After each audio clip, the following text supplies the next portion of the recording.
Hello guys! I-pick upin namin yung passport ng daddy namin. Bye! Punta kami post office. Bye-bye! Bye-bye.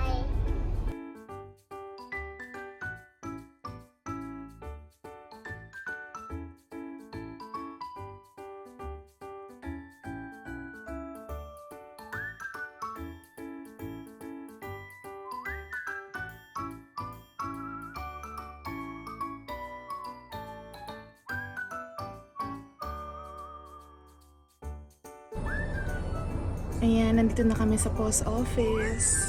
Nandito na kami ni Liam. Alright, let's go Liam. Nakuha na namin yung passport ng daddy namin. Yung sa kanya yung nauna. I mean, sabay-sabay ko sinabit yung mga passport applications namin. Pero yung sa kanya yung nauna.